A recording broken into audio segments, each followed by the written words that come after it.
Okay, welcome back to Pacific Legends Unleashed. Leashed. Leashed.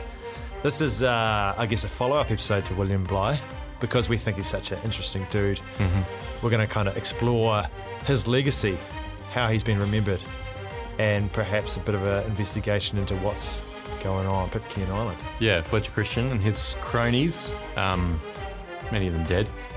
Yes. But their story, the story of Pitcairn as a place and a people, is particularly compelling. So there's a few loose ends that we could potentially tie up. So our main story of Bligh, I suppose, is finished, but this is an addendum, follow-up. And so if you're interested in the story and want to know a little bit more, stay tuned. I love a good addendum. Here we are. So why don't you kick us off with a bit about Pitcairn? What's been going on, mate, since Big Fletch kicked the bucket? So at the end of our last episode 3, which I'm sure many people have listened to multiple times. Many people. Yeah, we learned that Pitcairn remained unvisited by Europeans, that is, for 18 pretty tumultuous years. So the mutineers turned up in 1790, and in 1808 they were discovered again by the American sealer, the Topaz, and a lot happened during that time, between 1790 and 1808. So hogs got loose, for one. Yep. Out of control. Women were traded. I thought you were going to say women were loose. They got loose. Oh, okay. They got traded. They did. Yams were excavated. Excavated, at okay. inopportune moments. Yes. And people slipped and jumped off cliffs. There was a whole lot of murder and mayhem. And Adams was, as we said, the only surviving adult male that had arrived in 1790. 6 others had been murdered. One was murdered by asthma. Yeah, it's unfortunate, isn't it? It is. One at Christmas Day, too. What a way to go out. One jumped into the ocean with a rock around his neck. And it seems a little bit like divine providence, maybe just luck that Adams is the only one that remained alive. Yes. But divine providence is probably the way that he would see it, because it was through faith in God that Adams found any sense of redemption, either personal or, in the eyes of the community that he now led. It was God that Adams spoke with the American captain, Mayhew Folger, about in 1808. And coincidentally, that's the same year of the Rum Rebellion. So while Bligh is off hiding under a bed, yes, Adams is reconciling with his past and the wider world through that interaction with the American vessel. Okay. In any case, like I said, Folger wrote up his report, but the British Admiralty didn't really care. They were at war with Napoleon. It was way down their list of priorities.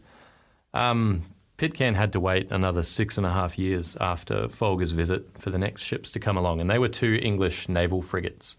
Captain Pitcairn was one of the captains, and he wrote his account of what the community was like. He said, "The colony now consists of about 40 people, exclusive of children. Their habitations are extremely neat. The little village at Pitcairn forms a pretty square. John Adams had impressed on their minds the necessity and propriety of returning thanks to the Almighty for the I'd comment here, but I can't. for the many blessings Can't they understand what enjoy." you're saying.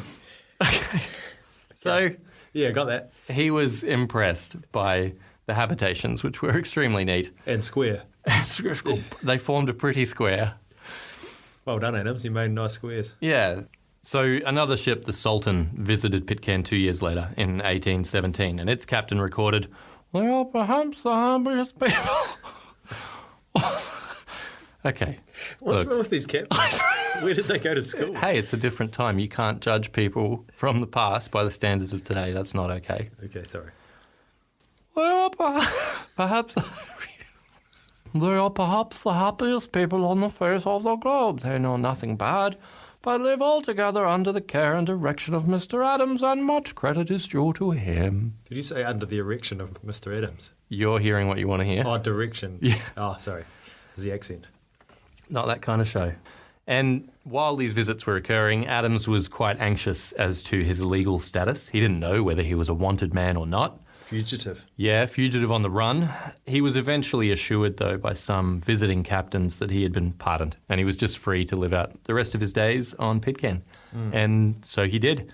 Adams eventually died on Pitcairn, and his gravestone reads, sacred to the memory of Mr. John Adams, who died March 15th, 1829, aged 65 years. Okay. So for an old salty dog engaged in mutiny, a piratical villain, 65 years is all right. Not bad. Not too shabby. Especially because there's no, was there any hospitals or anything on Pitcairn? No, they were medevaced off. What about, retirement villages? No, I don't believe so. Oh, you did it right then. There's a gap in the market. Yeah. If you're Leash. listening to this, then Yep. you... but Adams obviously wasn't the only person or character, individual that we focused on throughout our story. Isabella survived Fletcher Christian. She mourned the death of her husband, with whom she had 3 children. She loved him deeply, and Thursday, October, Charles and Mary were left without a father to brave the world alone. She mourned Fletcher deeply for a few months. Yeah, that's deep. Before Ned Young was able to woo her to his bunk. Oh. She had 3 kids with him, though, but what I was going to say was he was the local master of murder, according to Fitzsimons. Yes, Remember, true. he orchestrated that crazy spate of killings. And Fletcher Christian died in that. Mm-hmm. So many, myself included, have wondered about the extent to which Isabella knew about that plan, which included Fletcher Christian's death. Okay. She'd allegedly told Fletcher Christian to stay close to the house on that day, and that could be interpreted 2 ways. One, maybe she just wanted to make sure he didn't catch a stray bullet, if she knew, or maybe he was right where he was meant to be. And by that stage, Fletcher Christian was super weird, mental health wise. He had lost the plot, hadn't he? Yeah, well, there's kind of 2 pictures of Fletcher Christian that emerge, and this was true for most of his life, according to the sources. So he was in some ways a good, capable leader of that community, but would then just have these bouts of depressive symptoms, and he just couldn't function at all during those times. So, and they became more regular, apparently. In any case, between 1823 and 1828, 3 men from the wider outside world would visit, and they decided then to settle on Pitcairn. The first 2 were John Buffett and John Evans, and I've mentioned the link between Pitcairn and Norfolk Island a couple of times. So Buffett and Evans are now Norfolk Islander names, and this is where they sort of enter the gene pool.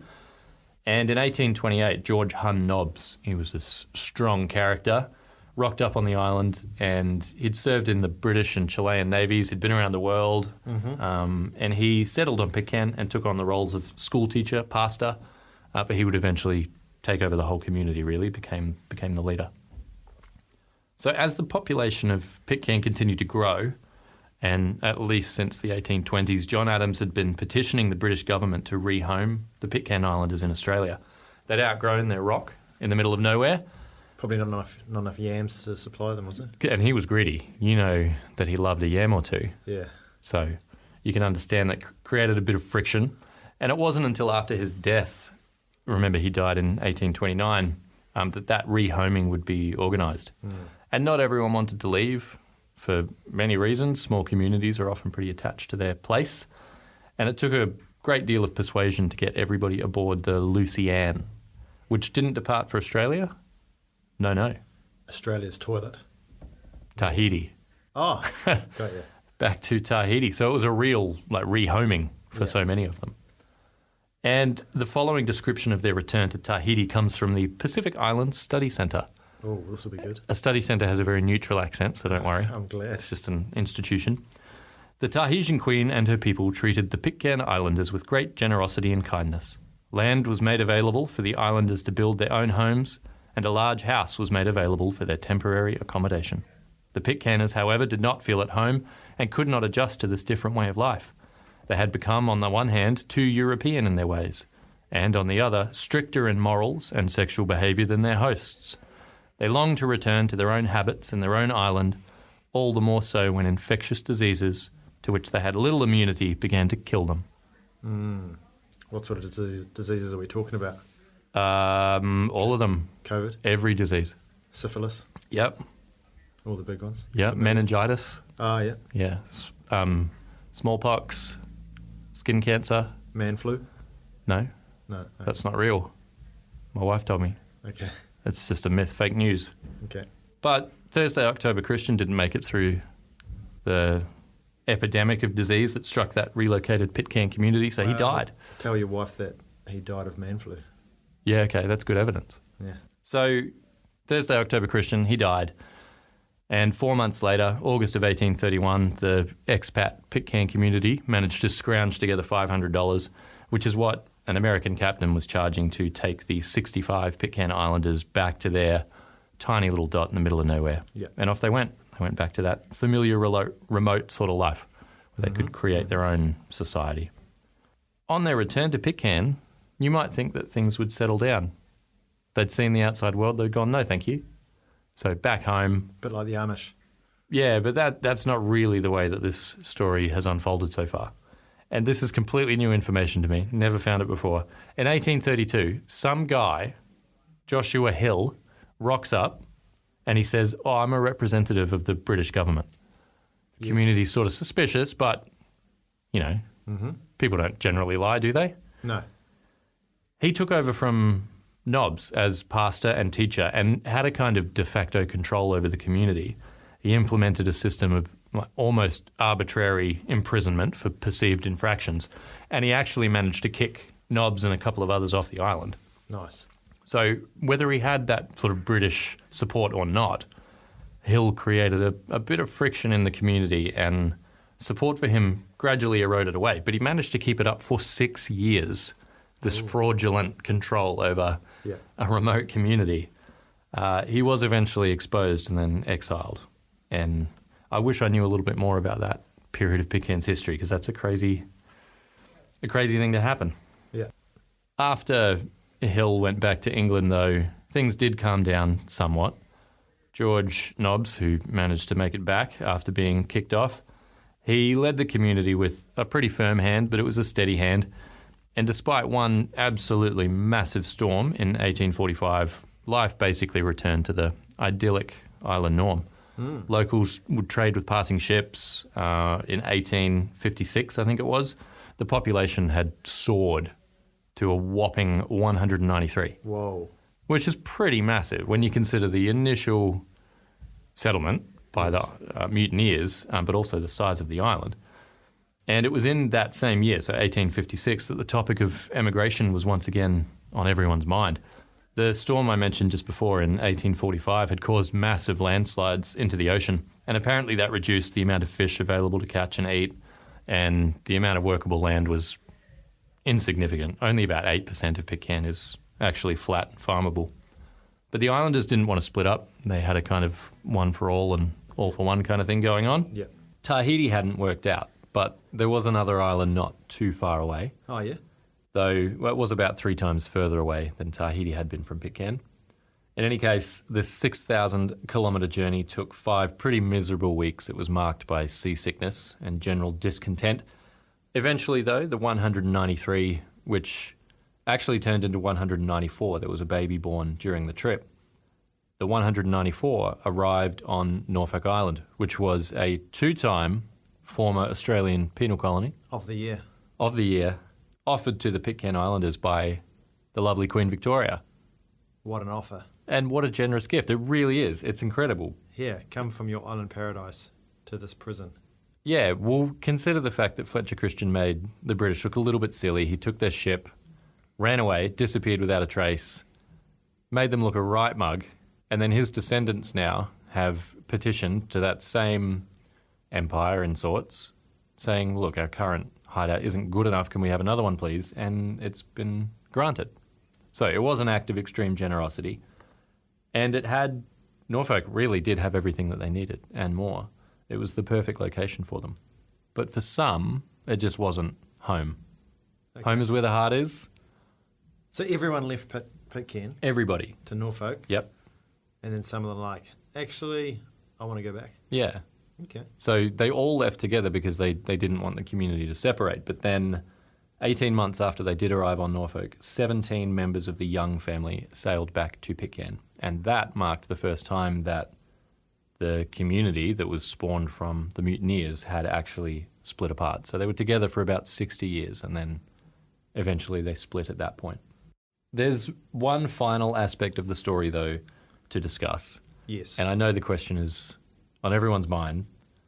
Did Fletcher Christian actually die in Pitcairn? Yeah, I was wondering that. I wonder if he actually swam somewhere else.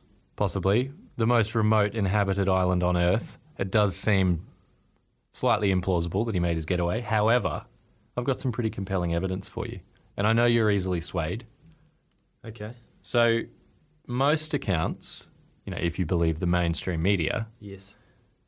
believe that he died on Pitcairn as part of Massacre Day on the 20th of September, 1793. What a day. However, Peter Haywood, young guy, we've talked about him a few times, he was constantly found at Fletcher Christian's side. He idolised Fletcher Christian a little, and he insisted that he saw Christian at Plymouth Dock years after the mutiny.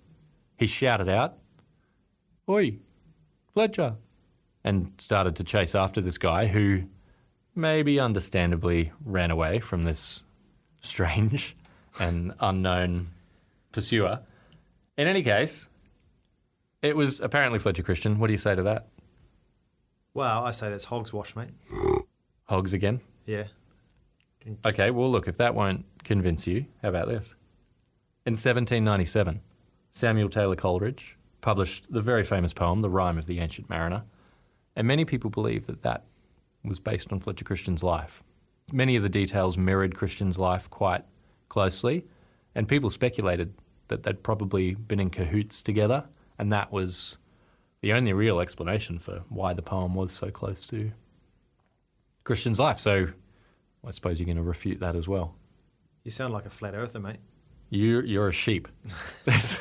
You've been blinded by mainstream media. How did he get back to the UK? Did he just do backstroke? Details are sketchy. If you're not convinced by those two things, one more. I got one more piece of evidence. In the early 1800s, a bunch of people in the Cumberland area, which is where Fletcher Christian spent a lot of his youth, they apparently were very aware that that dastardly hound was hanging around, and they conspired together to prevent his discovery. So I'm glad you've finally seen the light. This kind of chat is bringing the legitimacy of this podcast down. I don't like it. The bar was low, and we've lowered it once again. No, I think there are a lot of conspiracy theories and speculation regarding Fletcher Christian, but I think we have to put it in it's a nice fantasy basket. It's interesting to wonder. It would be a great little final twist to the tale if that piratical villain did actually make an escape and get away. Yeah. Let's consider that a myth. I will. We've well and truly busted it. All right, so that's basically the end of the Pitcairn story as far as we're going to tell it. Yeah, well, we've heard a lot about Pitcairn, but I feel like you're missing one important event that's happened since then. Go on. And it's all about sexual assault. Yep, very true. So, get this. In 2004, 7 men living on Pitcairn Island faced 55 charges relating to sexual offences against children and young adults. Yeah.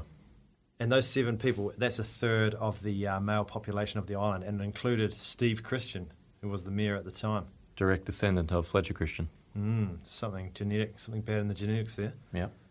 On 24th of October, all but one of the defendants were found guilty, at least on some of the charges. Mm-hmm.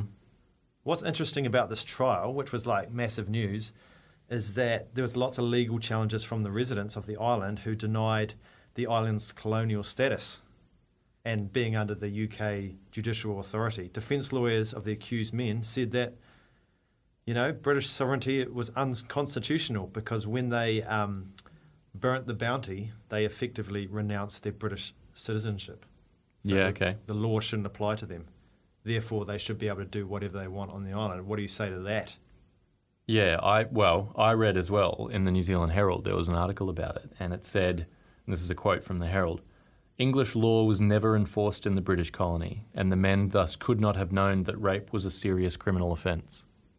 Mate, what a joke. Watertight defence, that is. And only one of them, I think, maybe 2, expressed regret afterwards. Fortunately, they all but one were found guilty. What sort of kind of punishment do you think they had? Yeah, well, the justice system did its job to some extent. There were appeals launched as well. 2006, all the appeals finally failed.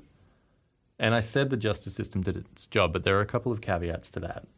So Steve Christian, who you mentioned, former mayor, who never expressed regret, he actually refused to resign as mayor, which indicated he thought he should probably still lead the community that he had preyed upon.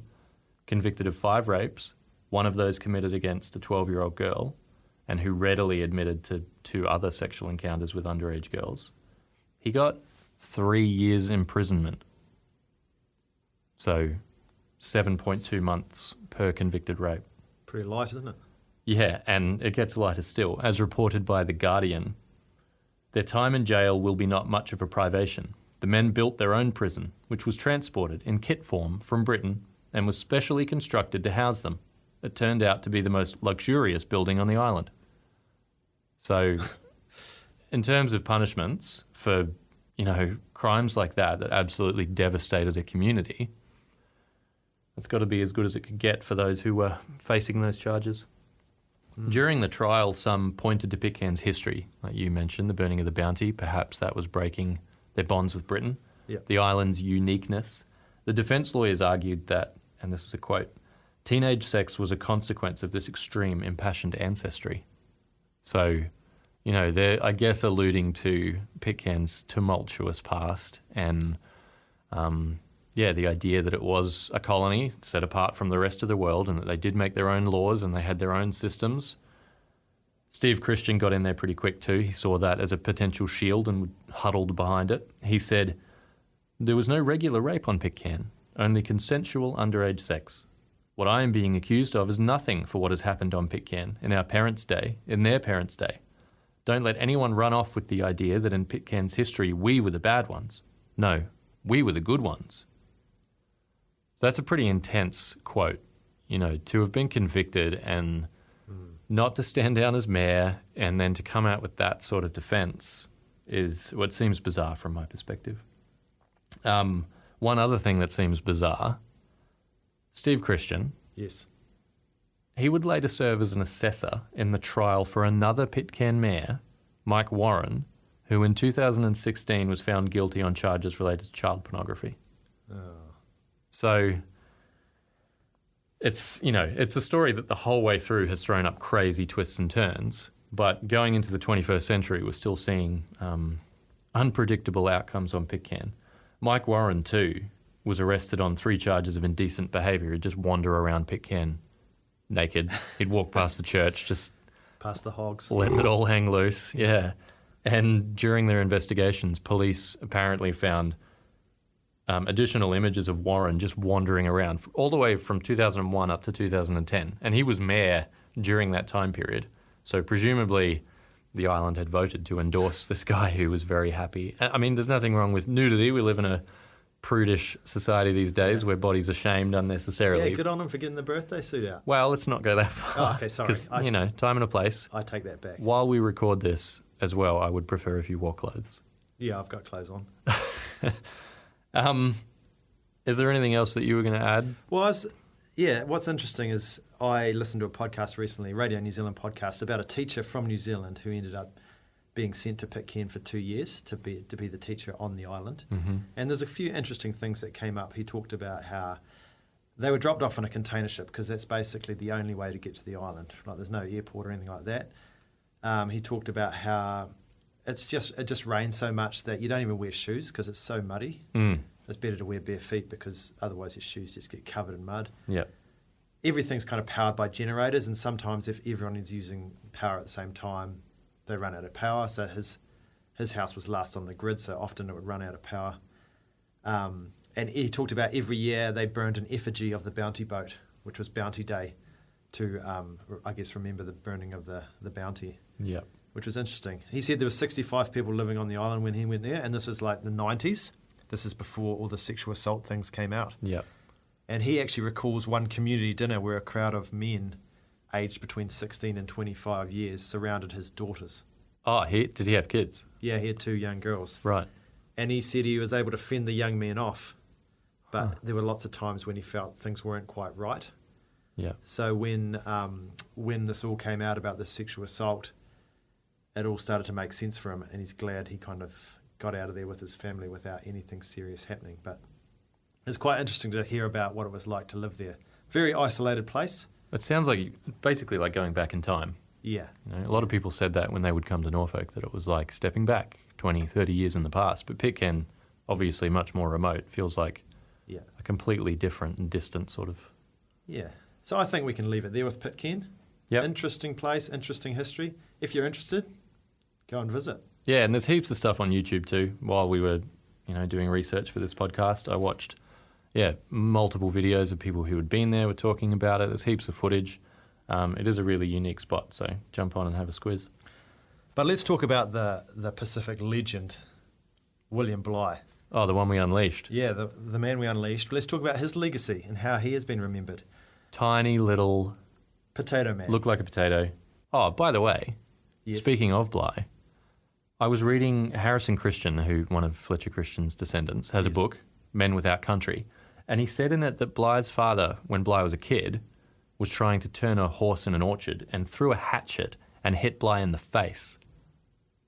No wonder he's so angry. That's why I thought I should bring this up, is I think that maybe provides a little bit of justification So for we're his blaming rage. the hatchet for all of the issues. Yeah, it's his dad that did it. Freud was right. It's all about... Yeah.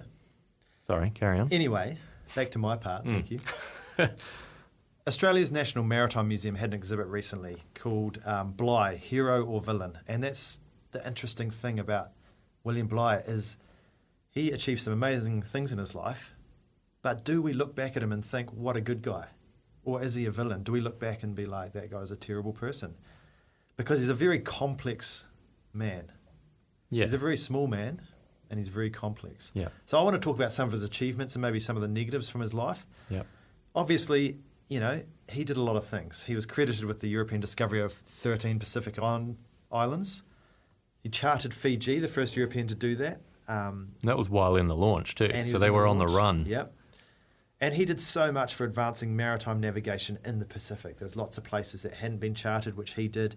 And some of his charts were so accurate that they were still used hundreds of years later. Yeah, Matthew Flinders, who every second or third geographical feature in Australia is named after, he was comparing the charts of Cook and Bligh of the Australian coast and said that Bligh's were, infinitely superior to Cook's. And Cook was no slouch. He knew what he was doing.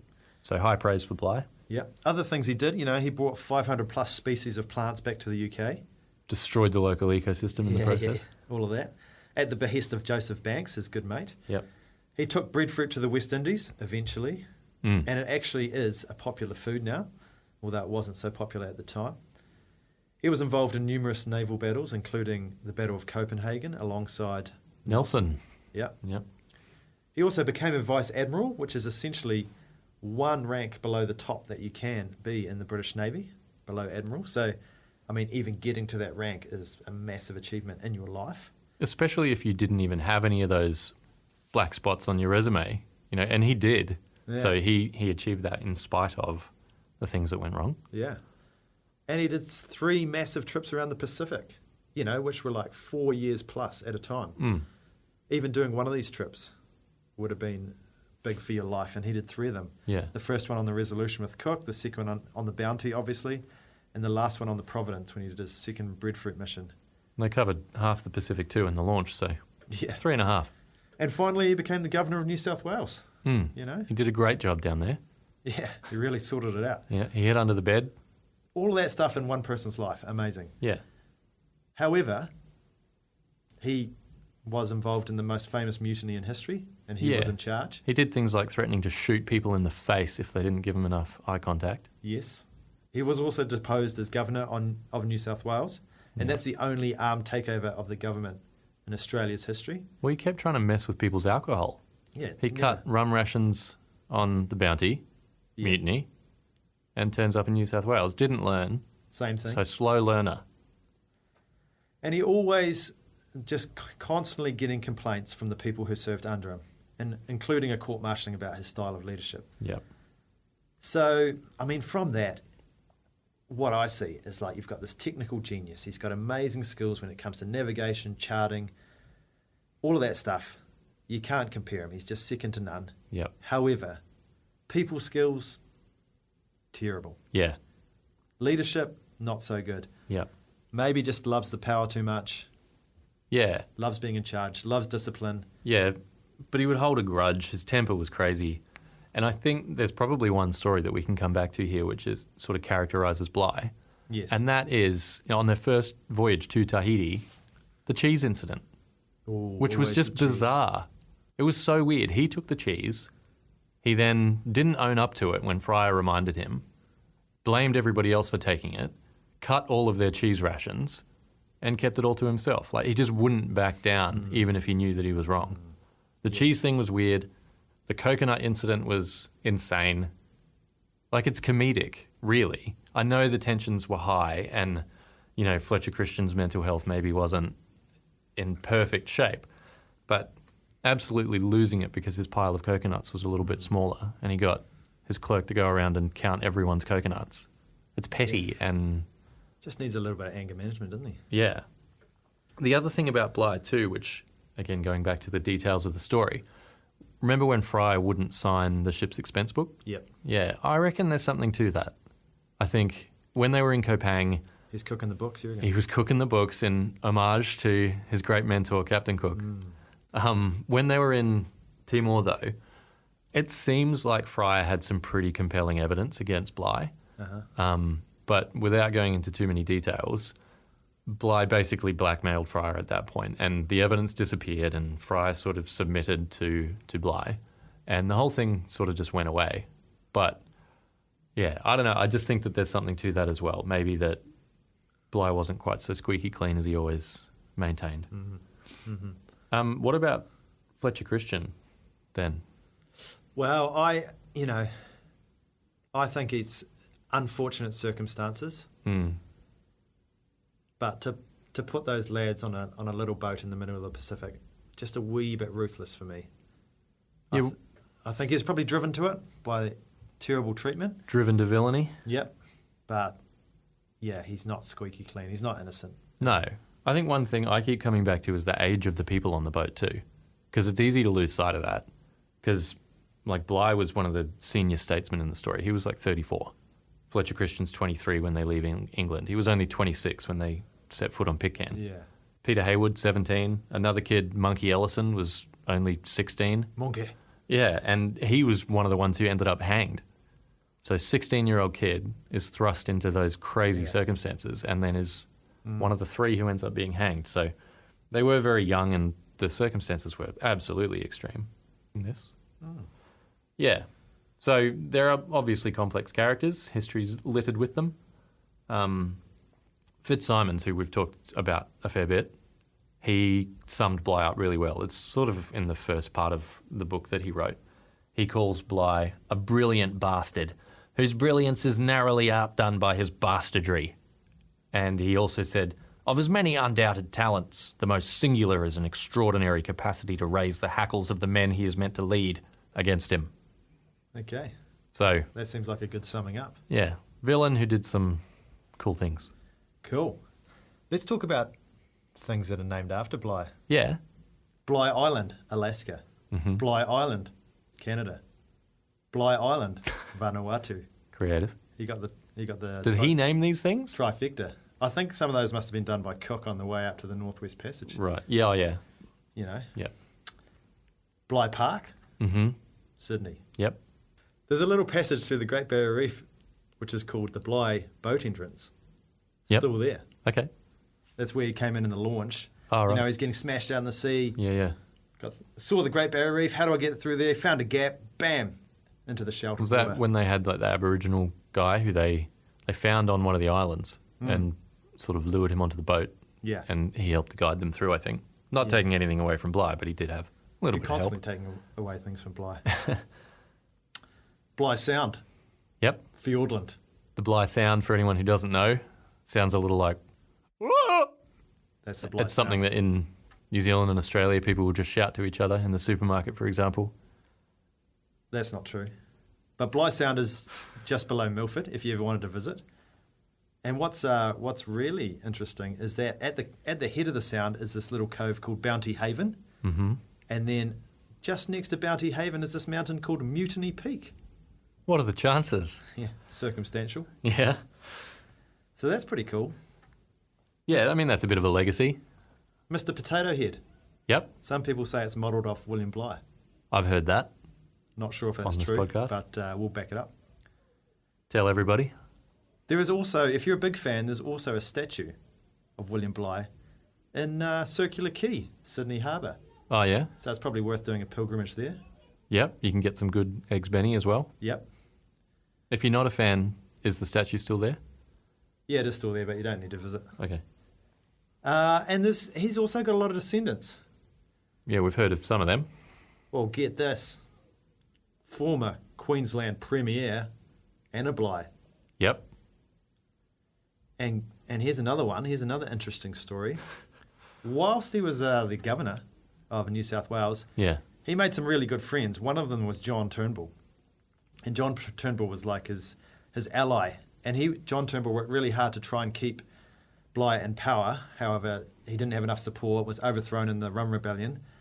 John Turnbull was so horrified that he decided, I'm going to name my son after you.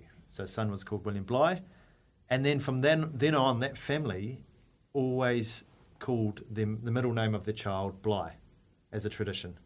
All the way down to the most recent, who you may have heard of, Malcolm Turnbull. Oh, yeah. PM. Former Australian Prime Minister. Yeah, right. His middle name is Bligh. Malcolm Bligh Turnbull. The whole family committed to that. That's full commitment. the bond between them must have been strong. So, he's had a like influence on a lot of people. Yeah. I mean, his story is so incredible that many books have been written about him. Movies, TV.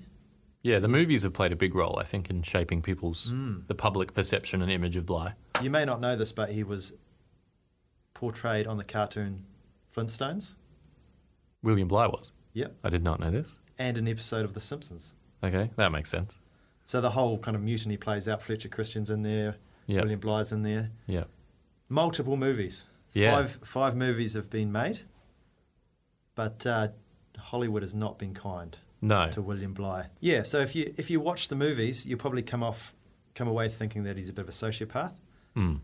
But a lot of that, is dramatised. For example, in the most recent movie, they show a lot of keel hauling, which is where you drag someone behind the boat under the water as a punishment. Mm-hmm. That actually didn't happen. That was something the Dutch did, but the British never did it. So yeah. They also love to show Bligh flogging people all the time, which happened, but perhaps not as much as is shown in the movies. Some historians have gone back and said that he probably flogged his crew less than most captains at the time. The interesting thing about the movies is that the actor playing Fletcher Christian is always the leading man, the hunk. Yeah. So I'm just going to go through some of them. And what we're going to do here is I'm going to give you a quote, and you have to tell me who that actor is, because there's been some big names that have played Fletcher Christian. Okay. Is the quote from them in the film? No, the quote is from them in their most famous role. Gotcha. Okay, the 1935 version. Frankly, my dear, I don't give a damn. You may have heard of someone called Marlon Brando. Clark Gable. Okay, sorry. 1962. Oh, give it an offer, can't refuse. The old horse head in the bed. It's got to be Marlon Brando. Marlon Brando. That was a very realistic Godfather quote there. Was that not audio from the film? Well, you'd think so. Marlon Brando is an interesting choice too for Fletcher Christian because he experienced mood disorders later in his life. Yeah. Real method actor. Maybe he just constantly was playing Fletcher Christian later on. Works well. But the most recent movie, Mutiny on the Bounty, see if you can work out who this is. Fireballs out of his eyes and lightning bolts from his arse. Is that William Wallace? That's William Wallace. A.K.A. Mel Gibson. Mel Gibson. Mel Gibson playing him. Yep. Run, and you'll live for a while. Freedom! Freedom! Yeah, Mel Gibson was hung, drawn and quartered, wasn't he? Yeah, but in this movie, he's young. It's way before Braveheart. He's this is one of his first roles. He's hot. Yep. He's at his best. His acting's on point. Is that why you have posters of Mel Gibson all around your house? Big time. You love that movie. Big time. William Bligh. Clarice. Oh, yeah? That doesn't strike the same sort of romantic note. Anthony Hopkins. Yeah. And how old do you reckon he was in this one? 50? Yeah, that'll do. He's a lot older than Mel Gibson, that's for sure. Yeah. So Hollywood's sort of done a bit of a dirty on Bligh because they always make Fletcher Christian come off as like the real good-looking, young, charismatic dude. Yeah. And then they always get an old bastard, no offence, Anthony Hopkins, Yeah. to come in and be the grumpy old captain. Yeah. I mean, it's kind of the way they were described, but yeah, the media probably oversells it a little. So yeah, other interesting things about that movie, 1984, is it's directed by none other than Roger Donaldson, New Zealander. Mm-hmm. And it's got some other big names in there. We've got Liam Neeson, Yep. Daniel Day-Lewis. Oh, yeah? Speaking of method actors. Yeah, so big names in the movie. A really good watch, actually. So if you really enjoyed the story, it's probably worth checking it out. Great soundtrack too. Mm-hmm. Vangelis, Yeah, those synth chords. yeah. And this is before like CGI, so they went all in on just like massive boat, big islands, topless woman. It's all in there. Yep. Get amongst it. So that is kind of the legacy of William Bligh. It's been an absolute pleasure kind of covering him, hasn't it? I've hated every moment. Are we not doing any more, are we? No, we're done. So to finish it off, what we haven't mentioned is there's also a song written about William Bligh, which is an absolute banger. Yeah, it's my ringtone. Yeah, yeah. And you heard it a lot when you were growing up, didn't you? Yeah, it was sung on Norfolk sometimes. I think my dad sang it at a country music festival or something one time, and then pretty much every day for the rest of his life. So to wrap up our first Pacific legend, we're going to leave you with the beautiful The dulcet tones of Graham Connors. singing. Pacifica.